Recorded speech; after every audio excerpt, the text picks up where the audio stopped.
February 14th, the day of love, and while I could do something nice for my girlfriend on Valentine's Day, but nah, I want to spend it with the Conky Donk. Donkey Kong Country probably one of the best games on the Super Nintendo with amazing visuals, an amazing soundtrack, and overall fun yet challenging platformer. It's such a shame that Donkey Kong got stuck to these conga drums and never had a true game to his name in the 2000s. But then in E3 2010, Nintendo released this trailer for Donkey Kong Country Returns, and oh my god, seeing this thing was so amazing, I needed new bed sheets. I bought it on release and this game is amazing, probably one of the best games on the Wii. And when a sequel was announced for the Wii U, it made me sad that I couldn't play it, but the stars have blessed me with a Switch re-release. Here, I got you these flowers.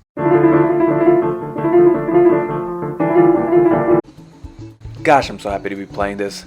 The game starts with the DK crew having a birthday party until a ship filled with Viking penguins blows away the continent freezes DK Island, hence the name Tropiques Maraznia. Donkey and friends land on a faraway island and must hop from island to island to get back to their home and evict their chilly crusaders. Now we have 3 trusted allies to join in on the adventure who provide their own method of assisting DK. Data uses his jetpack to allow for a little bit more airtime on jumps, Dixie uses her ponytail to create a propeller that adds a few inches to jumps, and Cranky uses his cane as a pogo stick.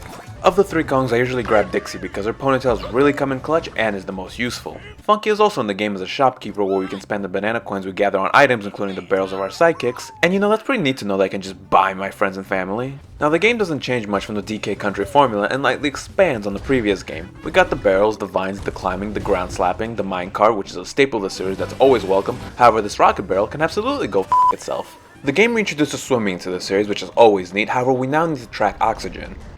Back in my day, we didn't need air to survive. There's also the banana meter that when it's filled you can execute a super rad high five that turns nearby enemies into items. Tropical Freeze has fewer levels than its predecessor, but that's not too much of an issue because these levels are pretty long and somehow each individual level is so unique with its level design, aesthetic, and personality. It never feels like the same levels over and over and over. Now the Donkey Kong Country games have the reputation of being fun platformers that are also quite challenging, and this game very much is so. The game is so good at draining your lives, but it's not too selfish as it's also very generous at giving you them. On more than one occasion I've maxed out my lives at 99, but the game has levels that can easily drop half of those. Now the goal of the level is to start at the left and make it all the way to the right without dying in the middle. While running through these levels there are plenty of secrets to look for and collectibles to find. Each level has these 4 Kong letters, and if you collect all the Kong letters in the world you get access to the island's temple, which is basically a really hard level, and boy I love these things because it's so much fun seeing how much of a learning deficit you have. Beating a temple gets you a relic, and when you get all the relics across the game and beat the final boss you get access to the secret world, and after you beat that, you unlock the hard mode, which allows you to replay levels with a single Kong of your choosing with no items, no checkpoints, and only a single heart. In other terms of collectibles, we have these Banjo-Kazooie puzzle pieces which are really well hidden, and if you have a hard time finding these things, you can purchase Squawky from the shop and he'll let you know you're near a puzzle piece by throwing it back. They drip to the feet, night ticks on fleet. Getting all the puzzle pieces in a level gets you an image. Worth it.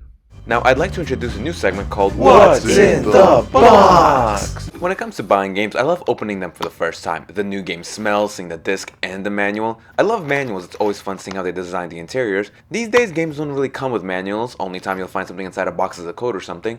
And I understand why no one really needs these things and it's a waste of paper, but I love the Switch boxes because they tend to have interior designs. Mario Odyssey is a lyric sheet to the game's theme, Breath of the Wild is a beautiful depiction of Link climbing, Animal Crossing is a postcard I think, and third-party imports like Dead by Daylight and Witcher 3 don't really have an interior design, just bland legal mumbo jumbo. Now inside a DK Trapeze is a whole new box art. Yes, you can flip this thing over to have a box art that depicts Funky Kong being rad.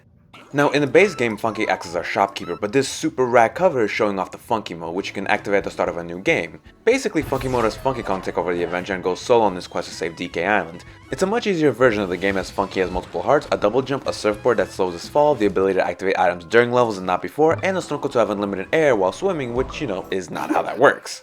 You know, I wonder, if Funky is doing the adventuring here, who's running the shop? Oh look, he left the parrot in charge. Nice to know selling family members wasn't removed with the shift in management. Ain't no killers, I'm just killing all these beats.